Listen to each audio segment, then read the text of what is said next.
안녕하세요. 공인중개사 박프로입니다.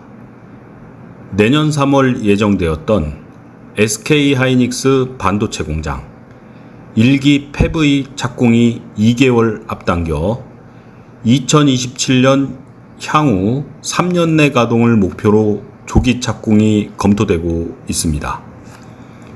전 세계 메모리 반도체 시장에서 시장 점유율 70%를 우리나라의 삼성과 SK하이닉스가 차지하고 있는데요. 개인용 컴퓨터, PC에 주로 사용되고 있는 D램의 점유율은 현재 타의 추종을 불허하고 있습니다. 그러나 평택구덕의 삼성반도체 5, 6기 팹 공장의 건축이 중단되는 초유의 셧다운 상황을 통해 원삼 SK하이닉스와 평택구덕의 삼성반도체는 미묘한 기류의 차이가 있음을 체크할 필요가 있습니다. 종합반도체 회사 삼성은 휘발성 메모리 D램과 비휘발성 메모리 낸드 프래시, 웨이퍼, 시스템 반도체 등 전 분야에 거쳐 명실상부한 세계 1위의 반도체 회사입니다. 그런데 말입니다. 현대 반도체 시장의 흐름은 개인용 컴퓨터 PC에 사용되는 D램이 아닌 인공지능 AI, 메모리 반도체가 아닌 시스템 반도체, 모바일, 자동차, 사물 인터넷에 사용되는 고대역폭 메모리, 즉 HBM이 시장을 주도하고 있습니다. 그렇다면 HBM의 절대 강자는 누구일까요? 바로 SK하이닉스입니다. SK는 HBM을 세계 최초로 개발하였고 양산 제품을 업계에 처음 선보인 이후 꾸준히 신제품 개발과 출시를 통해 현재 그리고 미래의 반도체 시장을 주도하기 위해 원산면에 그 부지를 조성하게 된 것입니다. 이제 원산면의 부동산 시장은 SK하이닉스를 중심으로 많은 변화를 겪게 될 것입니다. 주택, 아파트가 아닌 토지 투자를 계획하고 계신 투자자라면 경기 남부권의 K반도체 산업이 인접 부동산에 미치는 동인, 즉 현상을 일으키거나 변화를 가져오게 하는 직접적인 원인에 대해 인과관계를 따져봐야 합니다. 원삼 SK와 관련된 부동산 투자는 첫 번째, 교통축과 그 도로를 살펴야 합니다. 여기서 말하는 도로는 건축법상의 요건, 도로의 폭이 몇 미터냐는 미시적 접근이 아니고 어떤 도로가 어디와 연결되는지를 살피는 거시적 관점의 관찰입니다. 어려운 일이 아닙니다. 누구라도 깊이 지속적으로 관심을 갖고 들여다보면 보입니다. 예를 들어 원삼하이닉스 주변은 땅값이 너무 비쌉니다. 동심원 구조로 조금씩 더 멀리 나갈수록 땅값은 싸집니다. 그렇다면 원삼하이닉스를 중심으로 중심에서 멀어지고 반대로 중심으로 가까워지는 공간적 이동 통로가 도로입니다. 여기에 중심에 가까워지거나 멀어지는 시간적 효율성이 높은 지역, 상대적으로 시간을 단축시킬 수 있는 어떤 위치나 입지는 누구나 예측할 수 있을 것입니다. 여기에 남보다 조금 더 빠른 신설도로에 대한 정보가 있다면 토지 투자는 성공할 것입니다. 두 번째, 관이 주도하는 개발 계획에 집중하고 있어야 합니다. 관은, 즉 용인시는 SK 일반산업단지의 지분이 있는, 다시 말해 책임과 의무, 결정권이 있는 투자자입니다. 용인시는 대규모 산업단지를 조성함에 있어 국가와 공익을 위한 사업이 예상치 못한 구조적 문제에 봉착할 소지를 미리 예측하고 준비해야 할 공적 의무가 있습니다.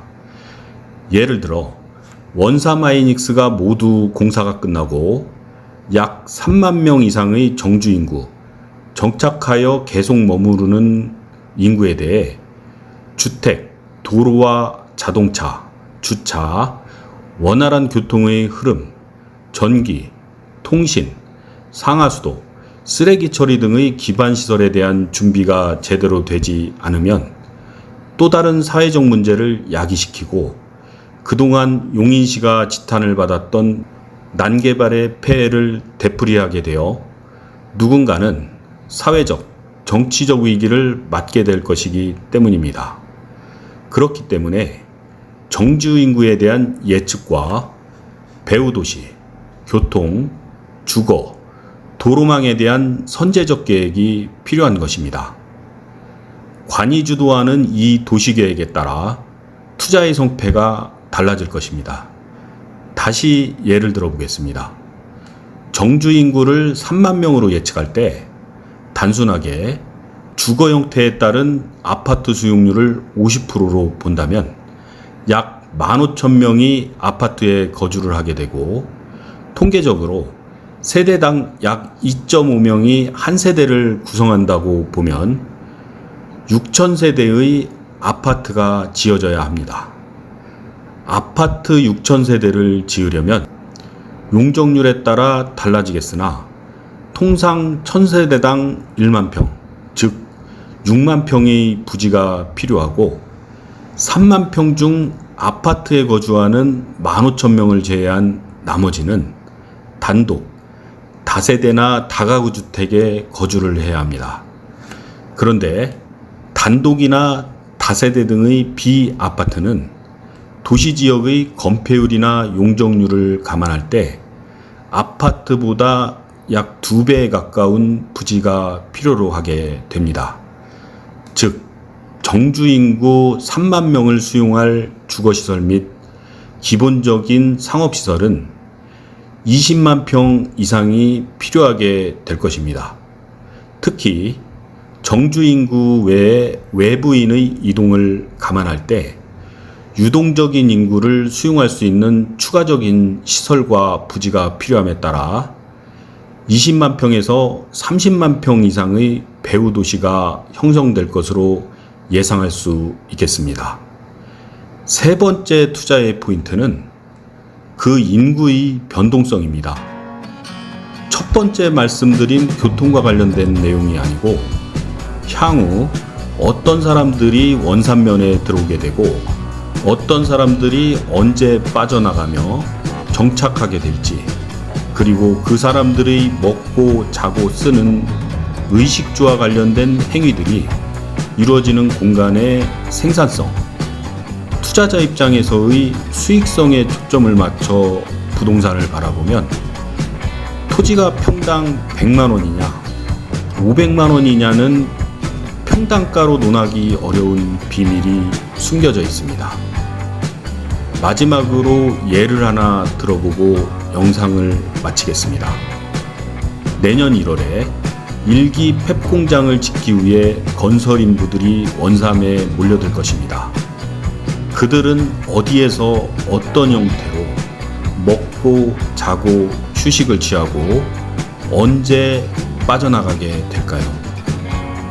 용인시는 한 개의 반도체 펩 공장을 기준으로 일평균 15,000명의 건설 인력이 원삼에 들어올 것으로 예측하고 있습니다. 하루 상시 인구 15,000명의 동선은 어떻게 될까요? 그들은 몇 개의 식당에 나눠서 식사를 해야 정해진 시간에 모두 식사가 끝나고 짧은 휴식을 취할 수 있을까요? 그리고 그들은 어떤 곳으로 어떤 도를 이용해 움직일까요?